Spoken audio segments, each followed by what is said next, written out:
Hola, muy buenas a todos. Bienvenidos a la página del Grupo Señales, Sistemas y Comunicaciones Navales de la Universidad de Cádiz, Escuela de Ingeniería Radioelectrónica. Os habla el profesor Carlos Mascareñas y Pérez Íñigo.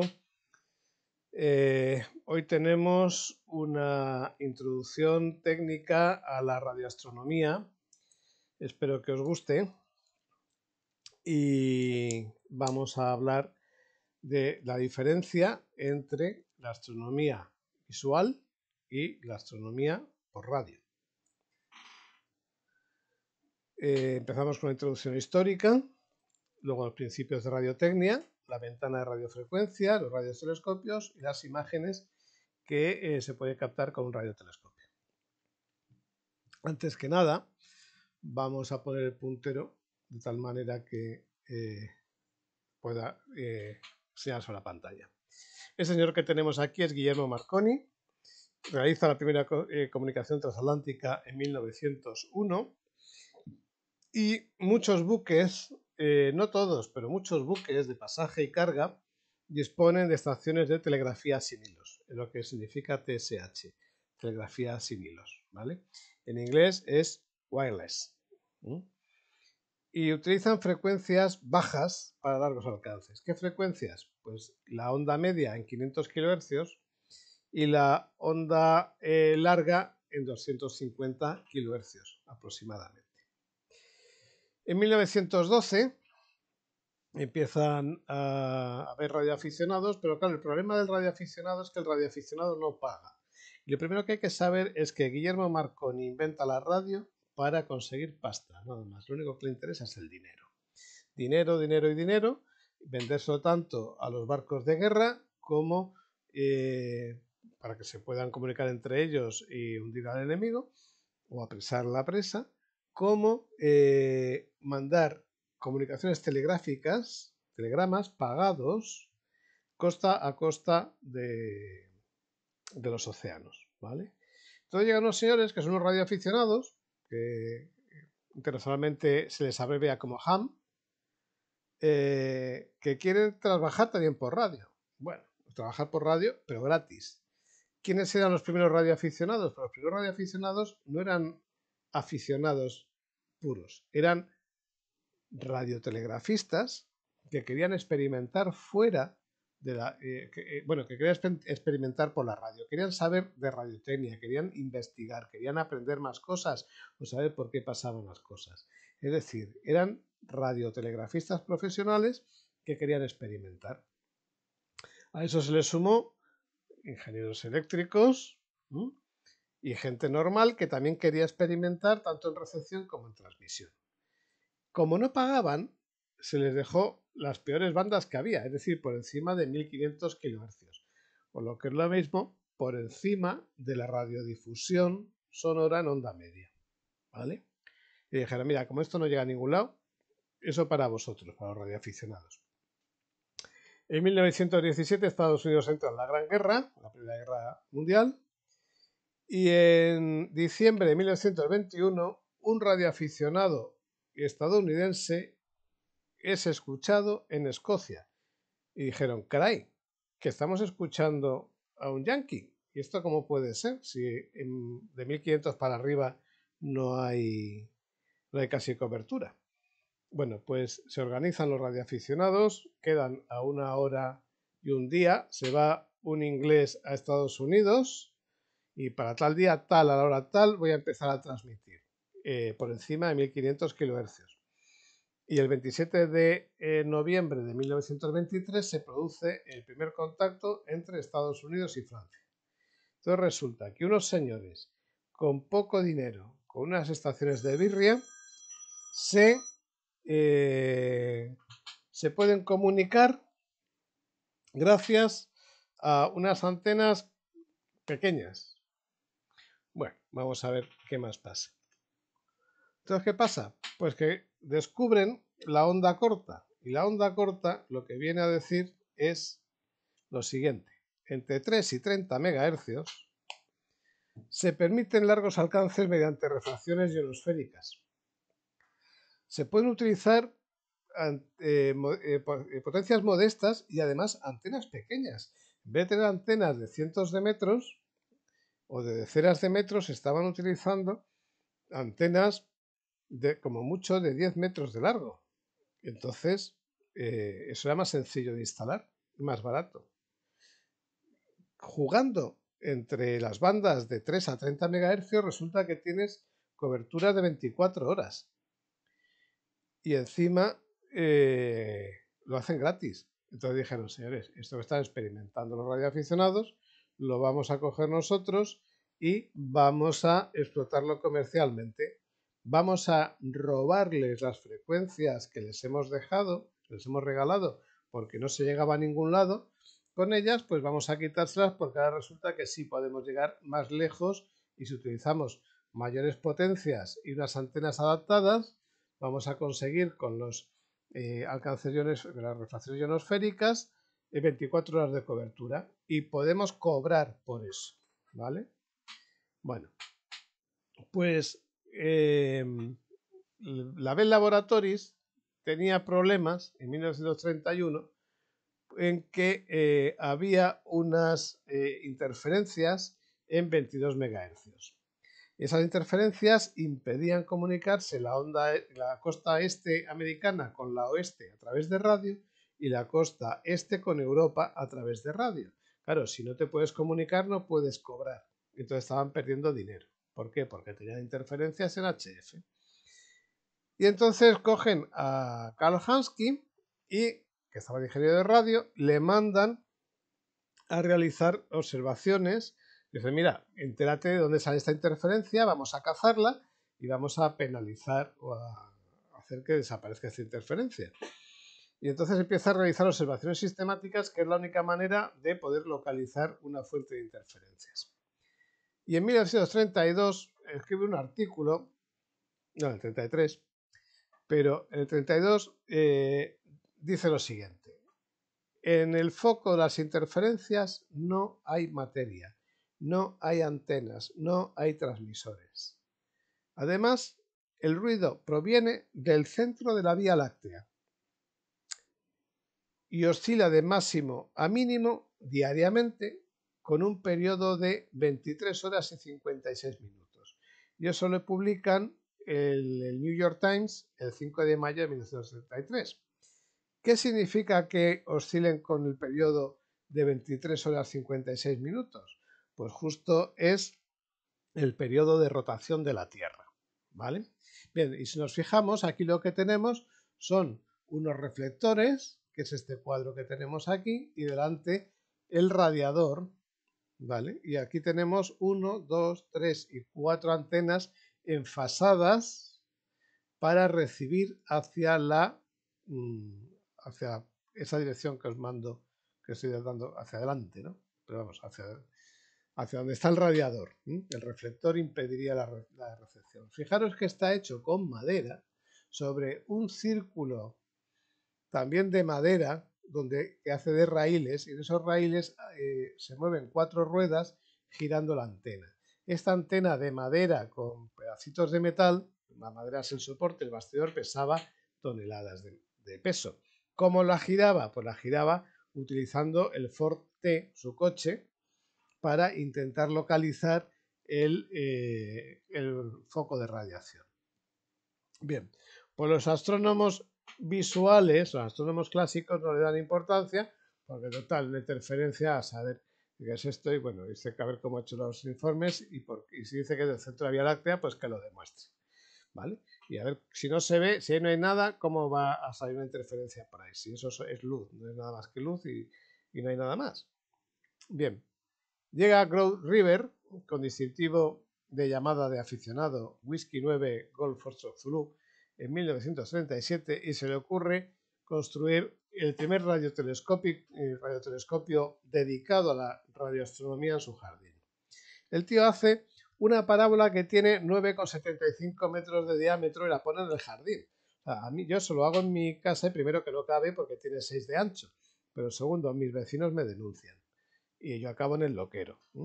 Se puso a observar la longitud de onda de 1,87 metros, casi 2 metros. Realmente parece ser que antes empezó otras frecuencias, pero no consiguió detectar nada, y cuando bajó a 2 metros ya fue cuando empezó a detectar radiaciones espaciales. El diseño es muy parecido al actual y es el primer radioastrónomo, no Hansky. Hansky lo único que hizo fue detectar que había una radiación que venía desde el centro de la Vía Láctea, lo cual ya tiene un mérito bestial, pero no se dedicó al estudio del cosmos o de sacar un mapa a propósito. Fue Grote River el que se puede considerar como el primer radioastrónomo. Esa es una reproducción de la antena de Grote River. Fijaros, tener eso en el jardín, ¿no? Aquí tenemos el plato reflector y la antena se encuentra dentro de esta cavidad resonante. Tal manera que, ¿qué pasa? Pues que por aquí la antena no recibe, porque está cerrada con metal, solo recibe desde las reflexiones en el reflector parabólico, o reflector circular, que entran en la cavidad resonante y por lo tanto en la antena. Esto nos vale para no meter ruido dentro de la antena que provenga del horizonte o de arriba, ¿vale? En otras frecuencias o en otras bandas. Bien, pues en primavera de 1939, 7 años después, recibe las primeras radiaciones cósmicas. En 1940, fijaros que estábamos, en España estábamos en la guerra civil y estaba empezando la Segunda Guerra Mundial. En 1941 empieza a publicar en Proceedings of the Institute of Radio Engineers, en el Astrophysical Journal, en Nature y en Journal of Geophysical Research. En 1944 saca o realiza el primer mapa de radioestrellas, que era como si lo estuviera viendo un señor, como si estuviera viendo el cielo, un señor que tuviera muchísima miopía, con 8 dioptrías, por ejemplo. Manchas, manchas y manchas, pero bueno, es lo que podía él detectar con este sistema, que nada más que tenía elevación y no tenía giro, no tenía rotación. Entonces aprovechaba la rotación de la Tierra para poder sacar el mapa 3D. En 1997, el 10% de los astrónomos del Observatorio Radioastronómico Nacional son radioaficionados, ¿vale? Es el inicio de la radioastronomía. Entonces vamos a ver cuáles son los principios de la radiotecnia. ¿Qué es la radiación electromagnética? La radiación electromagnética es una radiación en frecuencias que produce cualquier cuerpo que no esté a 0 grados Kelvin. Es decir, cualquier cuerpo que esté a menos de 270 grados centígrados no produce radiación. Pero en el momento que ya tiene 1 grado Kelvin, ya empieza a producir radiaciones. Las características de las ondas electromagnéticas son frecuencia, longitud de onda y periodo, además de polarización, amplitud y fase, y se puede modular en frecuencia, amplitud y fase. ¿Qué es un campo? Un campo es un término de la física que determina una región que se encuentra bajo la influencia de algún tipo de fuerza. Si nosotros tenemos una carga eléctrica en la mano, si cogéis, por ejemplo, 1 céntimo de euro en la mano y decís esto es una carga eléctrica, vosotros estáis sometidos a un campo eléctrico, pero no a un campo magnético, solo al campo eléctrico. Tendremos un campo magnético cuando esa carga eléctrica estacionaria la tires, la arrojes, se mueva y entonces genera un campo eléctrico, ¿vale? Bien, pues el conjunto de campo eléctrico y campo magnético se denomina radiación electromagnética. La radiación electromagnética se propaga a 299.792 kilómetros por segundo, que es lo que se llama c o velocidad de la luz en el espacio. La frecuencia es la velocidad de oscilación de la radiación del campo electromagnético y su unidad es el hercio. El hercio es un ciclo por segundo. El ciclo es la repetición de algo. Por ejemplo, las olas llegan a la playa con un ciclo. La Tierra gira alrededor del Sol con un ciclo de 1 año. la Tierra gira sobre sí misma con un ciclo de 24 horas, bueno, 23 horas 59 minutos. 54 minutos. ¿Y la longitud de onda qué es? La longitud de onda es la distancia entre dos valles o dos crestas sucesivas y se mide en metros. El periodo, la duración del ciclo, la duración del ciclo, y además se mide en segundos. Y las fórmulas básicas que tenemos que tener en cuenta es que la velocidad de propagación es igual a la frecuencia por la longitud de onda. La longitud de onda es igual a la velocidad de propagación partido por la frecuencia. La frecuencia es la velocidad de propagación partido por la longitud de onda. Y el periodo es el inverso de la frecuencia. La amplitud es la variación máxima de la fuerza de una onda electromagnética de una longitud de onda. ¿Qué es la longitud de onda? Pues es la distancia, perdón, ¿qué es la amplitud? La distancia entre cresta y valle de la onda, que sería la amplitud máxima. La fase de dos ondas electromagnéticas se encuentran en fase si sus máximos y sus mínimos coinciden a la vez en el tiempo.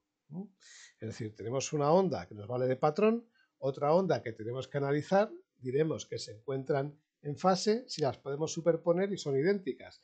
En el momento que una de ellas no sea igual a la patrón, se dice que está desenfasada, ¿vale? Se puede adelantar o se puede retardar en el tiempo. Polarización.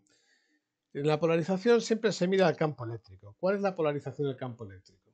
Pues es el campo eléctrico es el que circula por la antena en forma de corriente eléctrica y el campo magnético es perpendicular al campo eléctrico. Siempre que hablemos de polarización hablaremos del campo eléctrico. Se dice que es vertical si la antena está en vertical. Se dice que es horizontal si la antena la hemos puesto horizontal. Se dice que es circular si tenemos dando vueltas a la antena o tenemos una antena vertical y una horizontal desfasadas entre sí de una manera concreta. Y siempre depende la polarización, como estoy diciendo, del emisor, de la antena. La modulación es la variación de la señal patrón en amplitud, frecuencia o fase. En amplitud, cuando se producen oscilaciones de astros. O tenemos, por ejemplo, pulsos, ocultaciones de astros, perdón. Se ha sabido, por ejemplo, que existen exoplanetas porque una estrella radiaba menos señal, daba menos luz, por decirlo así, o menos señal de radiofrecuencia porque tenía delante un planeta que no podemos ver, pero se ha calculado que ahí tiene que haber un planeta. Tenemos también los pulsar, que están dando vueltas y están transmitiendo pulsos súper precisos en ciertas frecuencias. Modulación en frecuencia. Podemos saber si una estrella se acerca o se aleja midiendo su frecuencia. Si tiene efecto Doppler es que se está acercando o se está alejando. No está a una distancia concreta. Y luego podemos ver que hay modulación de fase cuando se produce un cambio de densidad en el medio de propagación. Por ejemplo, atravesar una nube de gas, ¿vale?, en el espacio. ¿Cuál es la ley de dispersión de la propagación? Pues decimos, cuando una onda electromagnética deja su fuente, se expande en línea recta como una esfera, como un globo que se hincha, ¿vale? Y su área se incrementa proporcionalmente al cuadrado de la distancia que ha recorrido. Entonces, al incrementarse el área de la radiación, lo que se produce es una disminución de amplitud por unidad de referencia cuadrada, ¿vale? Nosotros tenemos un globo donde tenemos un vatio, pues el vatio está en la superficie del globo mientras está deshinchada. Cuando nosotros lo empezamos a hinchar, tenemos ese vatio en la superficie de ese globo, con lo cual por cada pulgada cuadrada que usamos tenemos menos potencia. Si seguimos hinchando, ese vatio se sigue repartiendo, con lo cual si volvemos a medir una pulgada tenemos menos potencia. Y si seguimos hinchando y no revienta, ese vatio pues será una superficie mucho mayor y por pulgada cuadrada tendremos menos. La luz es una radiación electromagnética a cuyas frecuencias son sensibles los ojos de los humanos y de la mayoría de las especies. de las especies. Es decir, la luz es la única fuente de energía electromagnética que no recibimos con antenas, sino que lo recibimos con los ojos.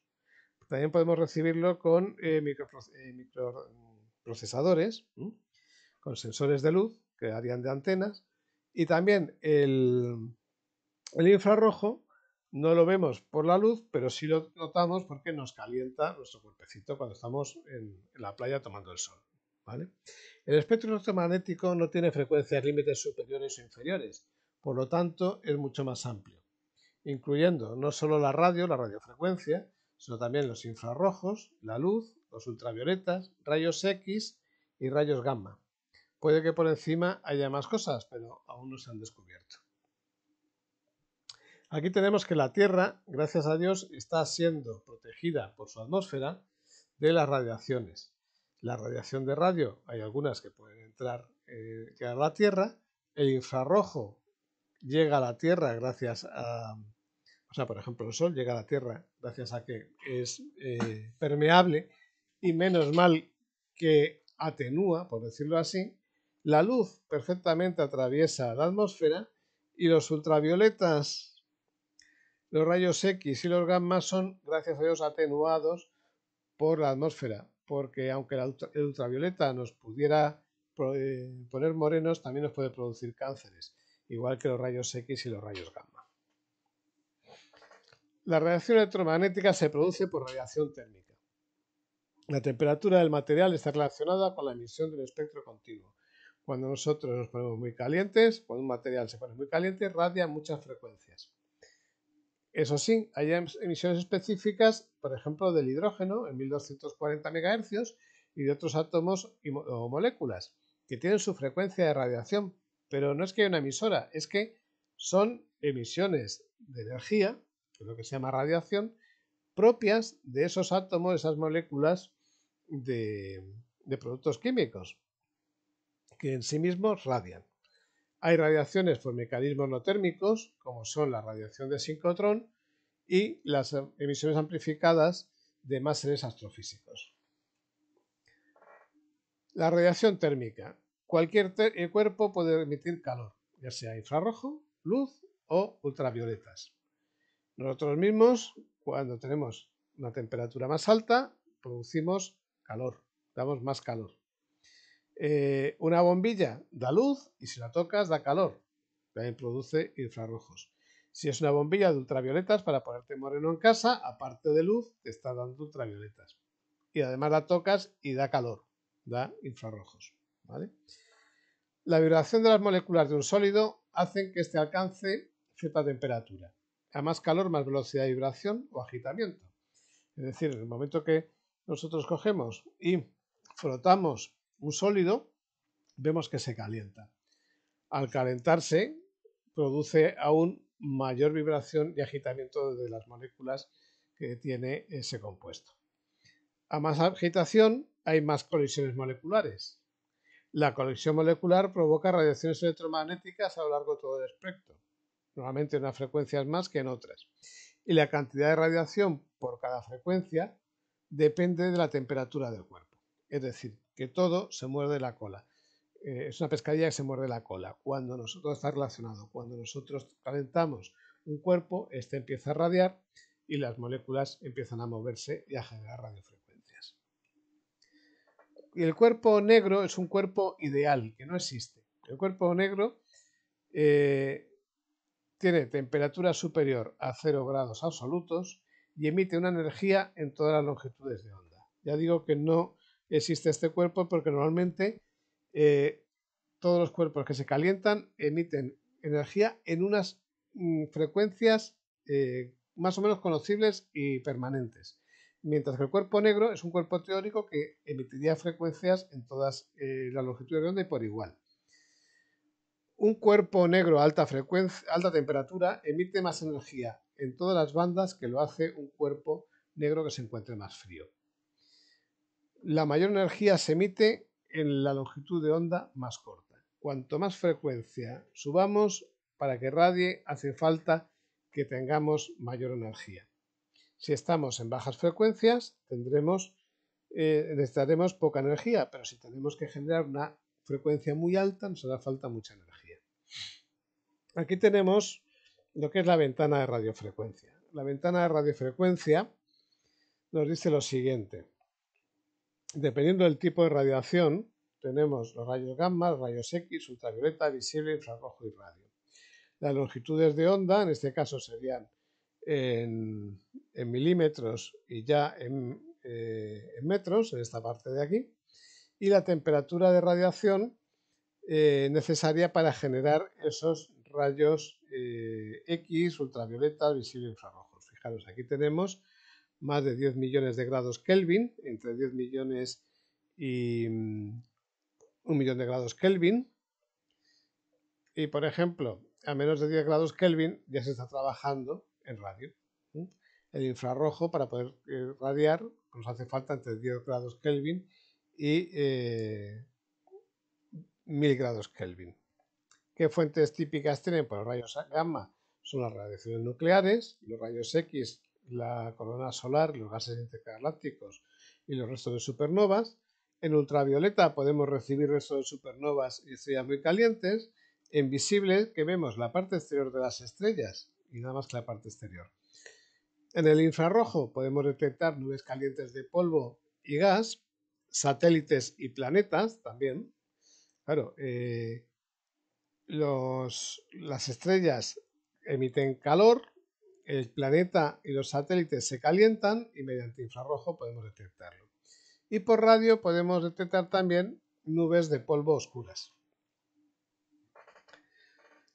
Una radiación electromagnética se puede considerar como una corriente de finos paquetes de energía llamados fotones. La ley de Planck establece que la energía que porta un fotón es directamente proporcional a su frecuencia, de tal manera que la constante de Planck es 6,625 por 10 elevado a menos 27 ergios segundo. Si sumamos las contribuciones energéticas de todo el espectro, obtenemos la energía total emitida por el cuerpo negro, que decimos que es aquel que radia en todas las frecuencias. La ley de Stefan Boltzmann dice que la energía total emitida por segundo por metro cuadrado por un cuerpo negro a una temperatura dada es proporcional a la cuarta potencia de su temperatura absoluta. Estamos hablando ya de energía total radiada y de la potencia de la temperatura. La densidad de flujo de radiación se define como la energía recibida por unidad de área por unidad de anchura de banda en frecuencia. Es decir, fijaros, estamos diciendo energía que se recibe por unidad de área, metro cuadrado, centímetro cuadrado, pulgada cuadrada, habrá que decir cuál. Y además depende de en cuántas frecuencias se recibe, no solo en una, sino podemos recibirla en muchas frecuencias.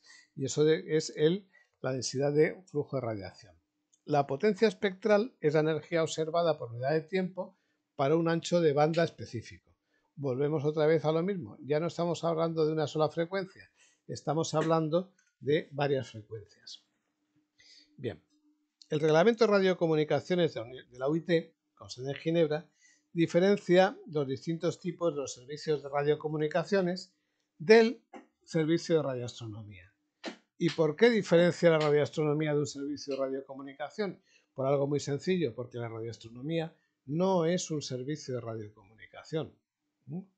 Para que haya un servicio de radiocomunicación tiene que haber un generador de mensaje, transmisor, medio de transmisión, receptor, decodificador y receptor del mensaje. Hay que decir algo. Y en la radioastronomía no nos dice absolutamente nada. Fijaros, esto es lo que es el servicio de radiocomunicación, pero en la radioastronomía no. En la radioastronomía recibimos radiaciones emitidas por elementos y compuestos y moléculas químicas, pero no hay ningún mensaje, simplemente hay un ruido desde el punto de vista de telecomunicaciones y una señal desde el punto de vista de la radioastronomía. ¿De qué depende que sea señal o que sea ruido? Aquello que quiero recibir es señal. Todo lo que no es señal, todo lo que me interfiere o que me degrada esa señal que quiero recibir, se llama ruido. Según la UIT, una estación está compuesta por un transmisor o un receptor o una combinación de ellas, más sus elementos asociados que sirven para asegurar los servicios de radiocomunicaciones o de radioastronomía. Bien, entonces, ¿qué es un radiotelescopio? Un radiotelescopio es una estación de radio que está compuesta por una antena con servomecanismos, más servomecanismos para poder apuntar la antena. Un receptor, más amplificadores, más convertidores, para poder decodificar y, más que decodificar, identificar cuáles son las frecuencias que estamos recibiendo y cuál es el compuesto. Un sistema de registro, ya sea analógico o digital, y un calculador electrónico. ¿Qué son las antenas? Las antenas son elementos que se utilizan para recibir las radiaciones de emisiones electromagnéticas. Está claro que si yo tengo una emisión electromagnética, una radiación, yo tengo que poder recibirlo. ¿Dónde se va a inducir ese campo eléctrico, ese campo magnético? En una antena. Las antenas pueden ser matrices de dipolos, matrices de antena Yagis, cavidades resonantes o guía-ondas ranurados. Pero hay que calcularlos para las frecuencias que se quieren recibir y disponer de altas ganancias y bajo nivel de ruido. Es decir, que cuando yo quiero recibir algo, tengo que saber en qué frecuencia voy a recibirlo y calcular la antena o los sistemas de antena para poder recibir eso que quiero y no otra cosa. Aquí tenemos un dipolo, este que tenemos aquí, es un dipolo que tenemos en la Escuela de Ingeniería Radioelectrónica, es rígido y cubre, normalmente se utilizan para recibir en onda corta, entre 3 y 30 MHz.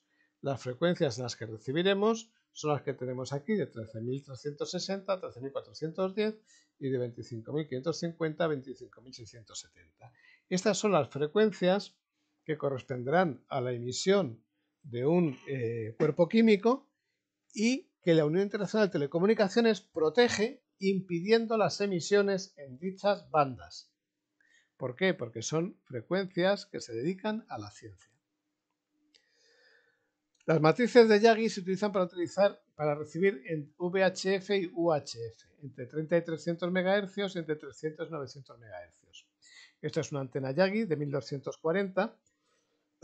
Tenemos aquí el radiador, los reflectores y los directores. Y está montado sobre un rotor para poder girarla y poder buscar en orientación las emisiones. Las frecuencias que tienen reservada a la radioastronomía son las que tenemos aquí, de 73, 74,6, 322, 328,6, etc. Y la que tenemos para el hidrógeno va de 1400 a 1427. Esta digo que es una antena de 1240, que está cerca de 1400, pero es para bandas de aficionado, de radioaficionado, que también se podría utilizar para intentar recibir en 1412, que se supone que es donde radia el hidrógeno. Las cavidades resonantes se utilizan ya para recibir en UHF bandas altas, de 90 a 3 de 200 MHz a 3000 gigas, a 3000 MHz, a 3 GHz, perdón, ¿vale? 900 MHz a 3000 MHz, lo que es lo mismo, 3 GHz. También la banda del hidrógeno y en otras bandas que se reservan para no causar interferencia a los radiotelescopios. Esto es una cavidad resonante, la antena está ahí metida, se da una barrita pequeña y aquí se coloca el conector de la antena para poder recibir. Esto va en el foco de la parábola. Cavidades resonantes y guía-ondas ranurados también se utilizan para recibir en SHF y EHF, super alta frecuencia y alta frecuencia, en estas bandas que tenemos aquí de 4800 a 5000 MHz, lo que es lo mismo, 4,8 gigas a 5 gigas, 10,6 a 10,7 gigas, etc. ¿Vale? Y aquí tenemos, fijaros, una matriz de guía-ondas ranurados, perdón, de guía-ondas ranurados, no, de cavidades resonantes, y tenemos unos pistones. Estos pistones van entrando y saliendo con la antena que tienen aquí. Entonces, dependiendo de la frecuencia que queramos recibir, el pistón se mete o se saca y se utiliza esta cavidad resonante, en el caso de que esté puesto a tope. Si queremos recibir otra frecuencia más pequeña, se viene hasta aquí, se sacan los pistones, se utiliza esta cavidad resonante. Si queremos otra frecuencia más pequeña, el pistón se saca y entonces tenemos aquí una cavidad resonante mucho mayor y la antena también hay que hacerla más pequeña.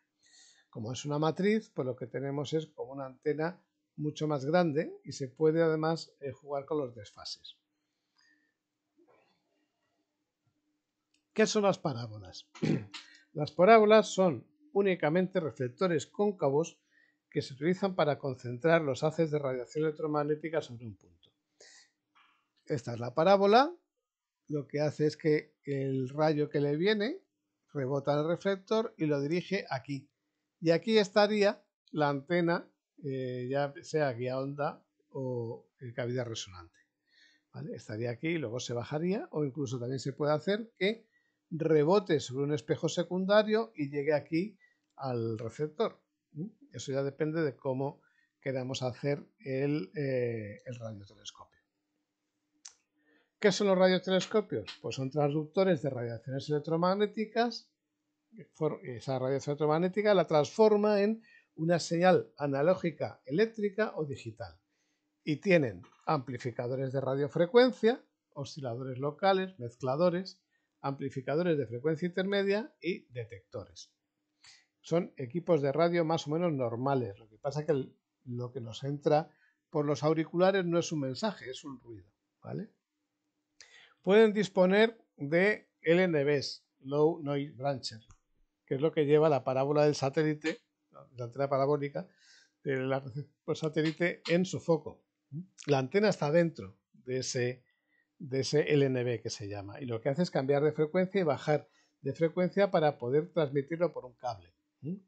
Es necesario que tenga anchura de banda suficiente, alta sensibilidad, que sea capaz de recibir señales muy bajitas sobre el ruido que genera él o que tiene el cosmos, alta fidelidad, que no lo distorsione, y además que tenga salida para el sistema de registro.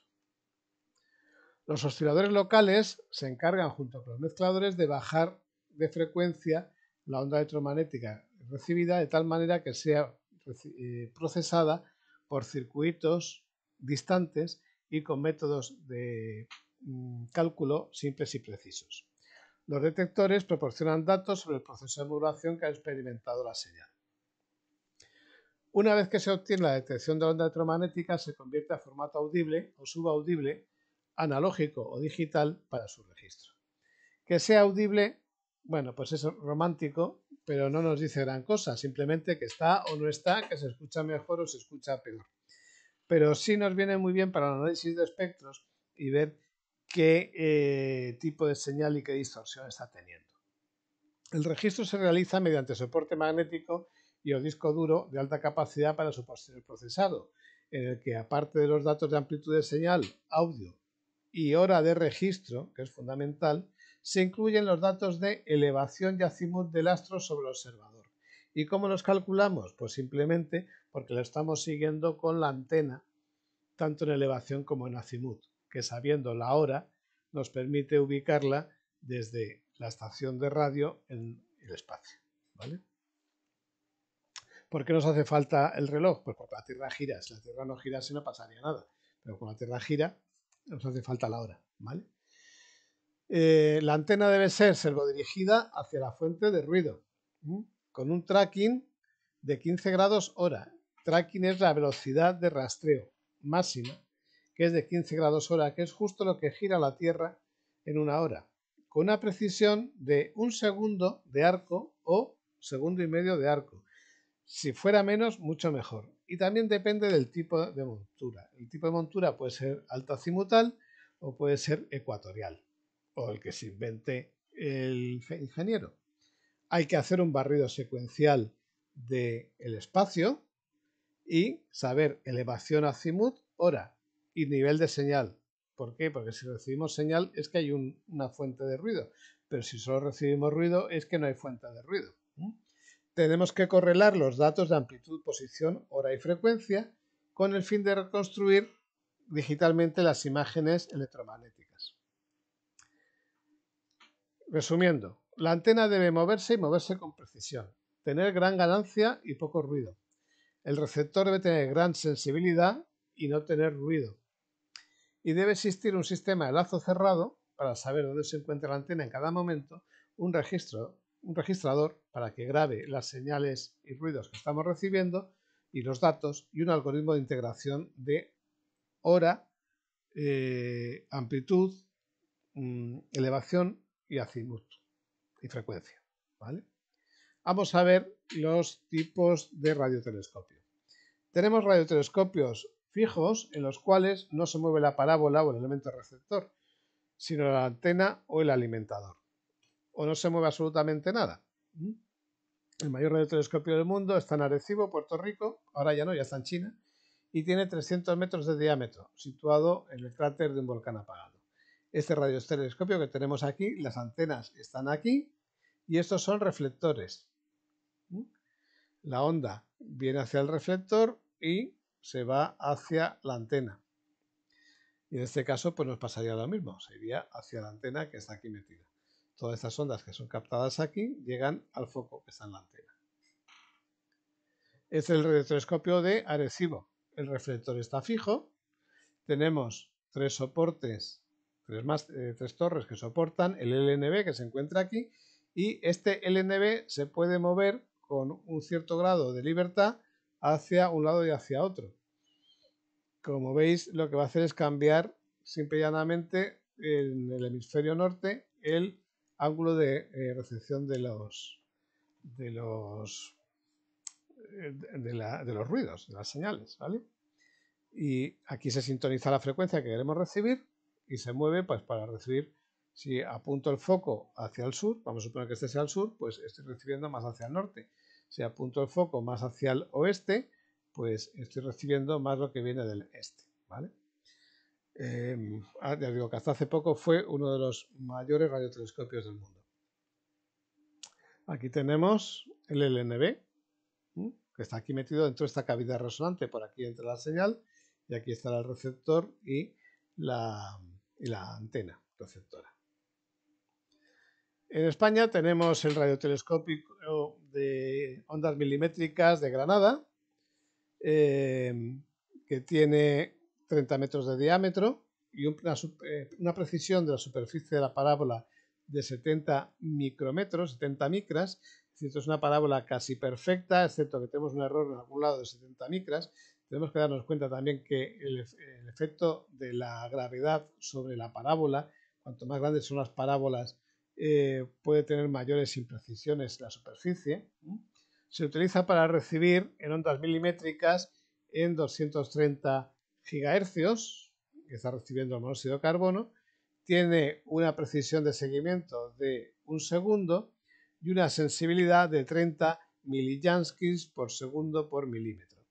El Jansky es la unidad de flujo electromagnético, que decíamos que tiene que ver con las frecuencias que se están recibiendo, la superficie por la que estamos utilizando para recibirlo, etcétera, y la banda de frecuencias que se está recibiendo, y la potencia que se recibe.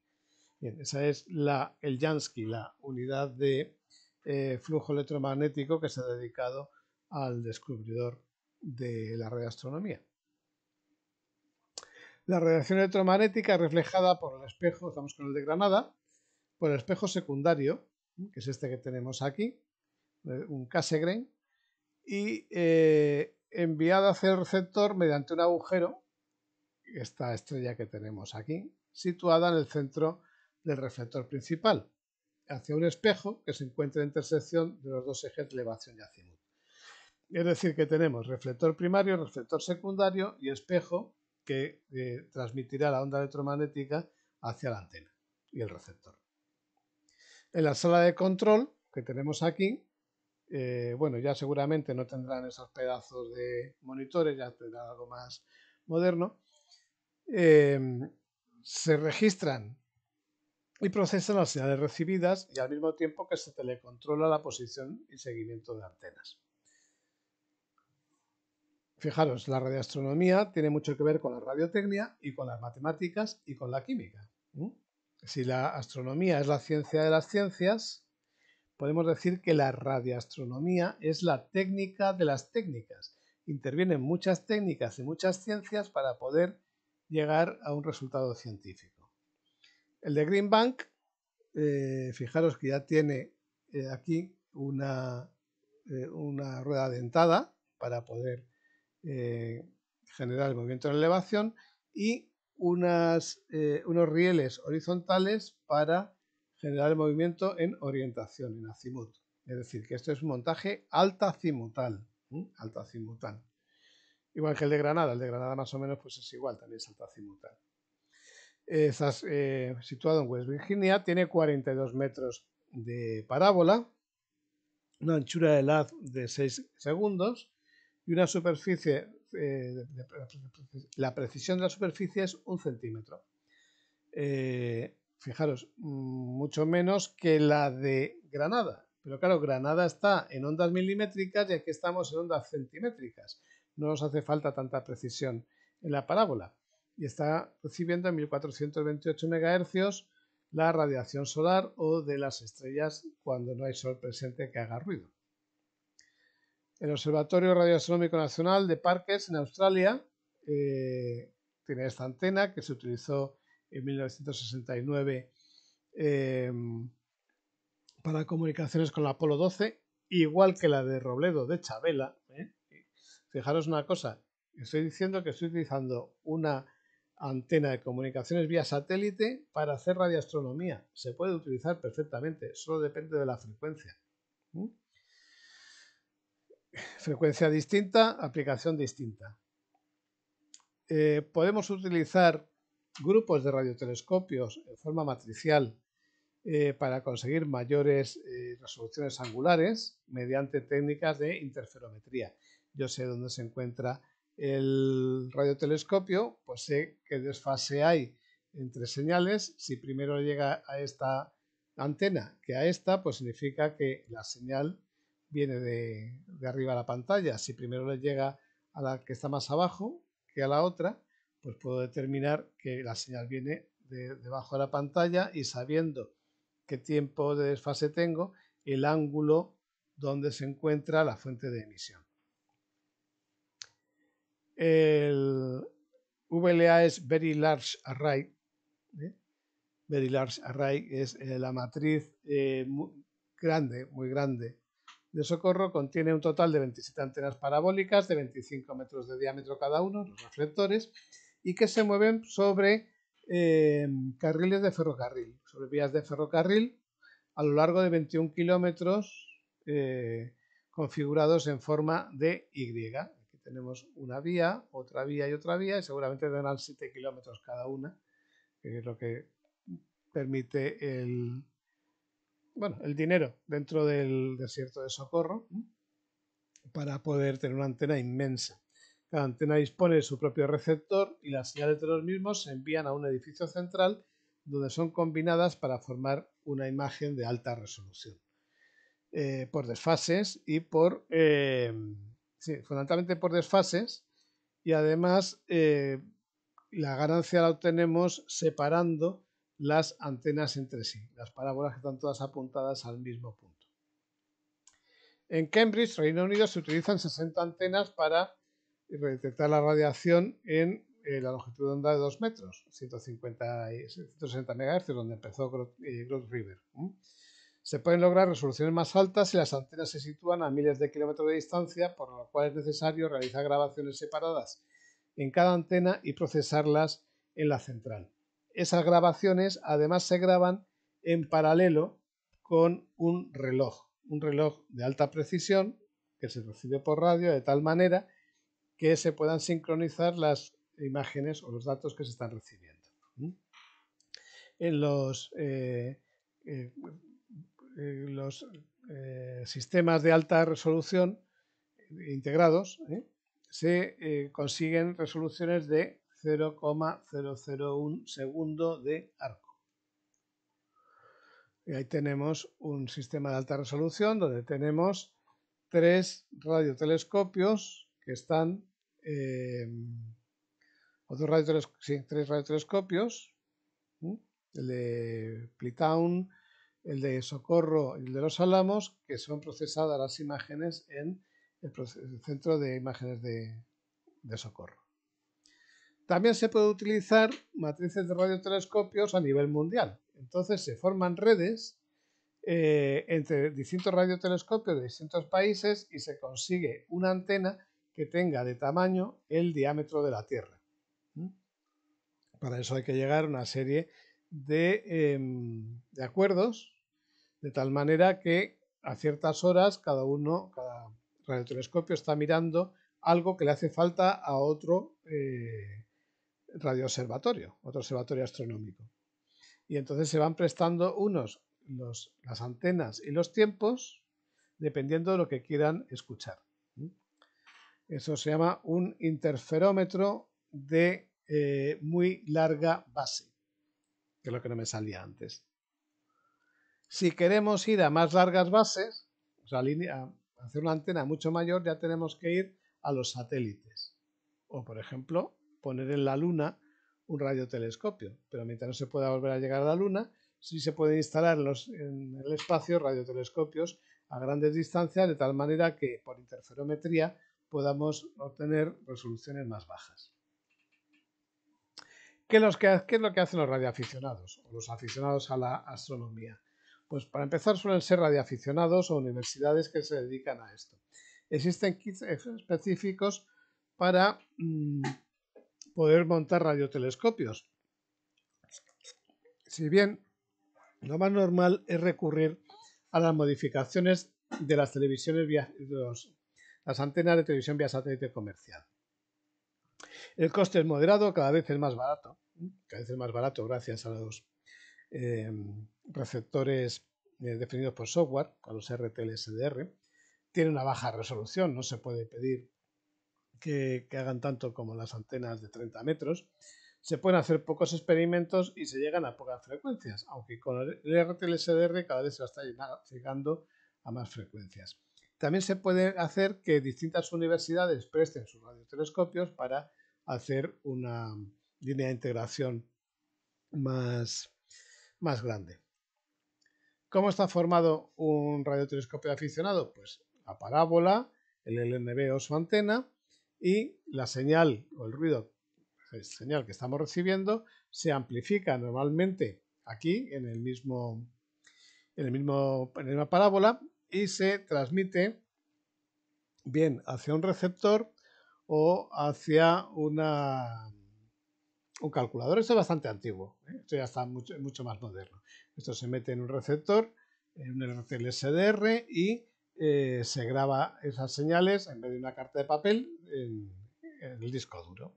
Y además también se graba la posición de retorno de la antena. ¿Dónde está la antena en cada momento? Si tenemos elevación y azimut en el rotor, pues tomamos la posición que se le envía para que en elevación y azimut se mueva y la posición de retorno. Y se graba también en el ordenador de registro de señales y datos, junto con la hora. Y la hora se recibe, por ejemplo, pues del Real Instituto Observatorio de la Armada mediante Internet y se le registra junto con la posición del satélite. Las parábolas se pueden adquirir de segunda mano o son baratas si se utilizan de menos de 1 metro. Si queremos que sean de 2 o 3 metros, hace falta comprar una parábola de segunda mano, pues son más baratas. Los LNB se modifican si hacen falta. Los rotores o se compran de azimut y elevación o se fabrican de forma casera mediante ruedas de Catalina y motores eléctricos. Los receptores o se utilizan los de radioaficionado o los de satélite o lo que en 2020 se usa que es el RTL-SDR. Los receptores definidos por software que podéis encontrar en la página del Grupo Señales, Sistemas y Comunicaciones Navales de YouTube, muchos vídeos de cómo funcionan y qué son.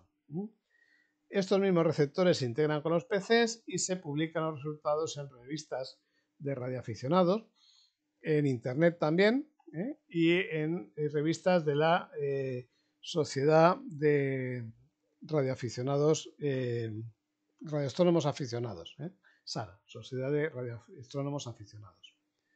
Las imágenes, ¿cómo son? Pues son sintéticas. no tienen por qué ser parecidas a las fotografías. Se obtienen por barridos de elevación, azimut y tiempo. Se mide la intensidad de la señal, se integran los datos y, como podéis ver, es necesario mover la antena. Aquí tenemos las imágenes sintéticas donde se pueden ver los píxeles. Cada píxel, este píxel de aquí negro, por ejemplo, que tengo aquí debajo, corresponde a una elevación, un azimut de la antena en un momento dado, por eso hace falta el reloj, y el color nos lo da la intensidad. Aquí tenemos un hueco, parece ser, por eso sale oscuro, lo que sería el fondo del cosmos, y en cambio aquí, cuanto más blanco, tenemos mayor intensidad de señal.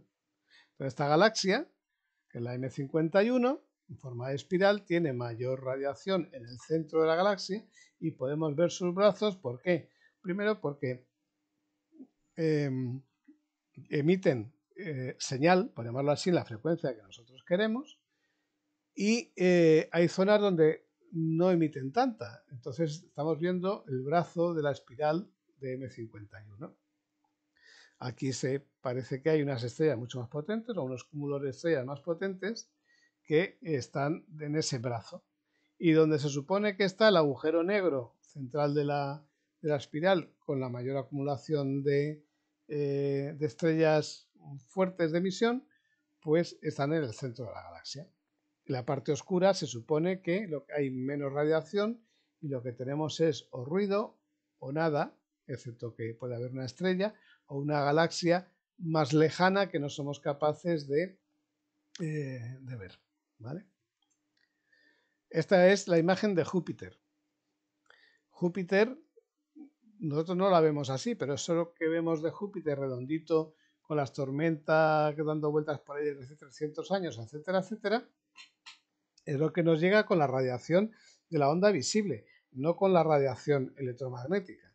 Y aquí tenemos un sincronismo de Júpiter dando vueltas. Aquí tenemos el cuásar 3C175 con unas nubes de polvo y lo que parece que es una emisión en la frecuencia de 6 centímetros. 6 centímetros la longitud de onda. Si le dais la vuelta, sale la frecuencia. 4C31, ¿cuál es su emisión? Que eso no se ve a simple vista. Eso hay que verlo con radiotelescopios. Mercurio, ¿cómo es Mercurio? Pues Mercurio sí es redondito, tiene partes más frías, pero tiene partes mucho más oscuras, o sea, mucho más calientes, porque está cerca del Sol. Esto es Marte, esto es Mercurio. Fijaros que está más caliente porque está más cerca del Sol. Se le ve redondito, tiene temperatura todo el planeta, pero hay una parte que tiene más. Y Marte, como está más lejos que el Sol, tiene una parte, la que se encuentre más o menos mirando al Sol, más caliente, y el resto, pues por lo que se ve, está más frío. Y aquí tenemos pues un montón de emisiones de una imagen de radio de campo ancho del centro de la galaxia. El centro de la galaxia, pues lo que pueden identificar como emisiones. Snake me parece que la serpiente, el ratón, Sagitario, Sagitario, varias fuentes. Y dice que tiene de una punta a otra 240 años luz. De una punta de aquí hasta aquí. En la longitud de onda de 90 centímetros. M81, lo mismo. ¿Cómo sabemos en qué componentes químicos tiene la galaxia? Bueno, lo podemos saber gracias a la frecuencia en la que radian. Si radia 1420, pues es hidrógeno. El helio radia en otra frecuencia. Entonces, cada frecuencia tendrá una imagen distinta de esta galaxia, dependiendo de si hay ese compuesto químico o no, pero o ese elemento químico. Pero luego lo que se hace es que se superponen y ya se sabe cómo se vería el cuerpo negro de esa galaxia, o esa galaxia en todas las frecuencias. Los colores son amplitudes, no son colores reales. son amplitudes, ¿vale? Aquí tenemos el sincronismo de Júpiter, como vimos antes, el 24 de junio de 1994 y el 19 de julio de 1994, casi un mes después, en la línea de 20 centímetros, 1420 MHz. Aquí tenemos llamaradas solares, que es lo que se ve en rojo, y luego qué es lo que se recibe por radio como campo electromagnético. En resumen, la radioastronomía básicamente consiste en la recepción y medida de campos electromagnéticos a través de receptores de radio y el tratamiento de esa señal junto con la posición exacta de la antena en un momento dado. Entonces, el hecho de tener mayor nivel de señal o mayor nivel de ruido en ese momento nos está indicando que la antena está apuntando justo hacia un cuerpo astronómico que emite radiación. Pues muchas gracias a todos vosotros. Esta clase se dio dentro del curso de verano de Astronomía Náutica y Radioastronomía de la Universidad de Cádiz. Y os damos muchas gracias a vosotros por escucharlos y os recomendamos que si os gusta la radioastronomía empecéis a mirar no solo los libros que tenéis ahí, que son una bibliografía muy interesante, sino también que acudáis a internet y empecéis a aprender sobre antenas, sobre yagis, sobre parábolas, sobre radiotecnia, sobre los receptores RTL, SDR, que os van a dar muchas satisfacciones.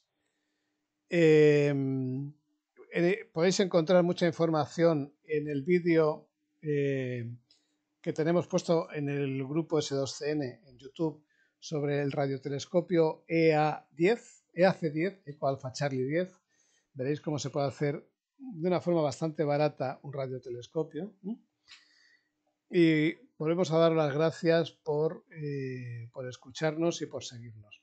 También os pediría que dieseis al like, al me gusta, si os ha gustado esta clase y que os apuntéis o suscribáis a la página del grupo S2CN y también a la de Facebook, Grupo Mascareñas Cádiz. Muchas gracias por haber aguantado este rollo y espero que si os gusta la astronomía y radioastronomía, pues empecéis a investigar primero en bibliografía y en vídeos y luego a hacer pinitos en vuestros domicilios o en el campo si podéis salir, ¿vale? Y ojo, tened mucho cuidado con los experimentos, no sea que creáis un gran agujero negro que nos absorba a todos. Un abrazo muy fuerte desde el grupo Señales, Sistemas y Comunicaciones Navales de la Universidad de Cádiz, Escuela de Ingeniería Radioelectrónica. Os habló el doctor Carlos Mascareñas Pérez Íñigo, Eco Alfa 7 Golf Whisky Juliet. Chao, chao.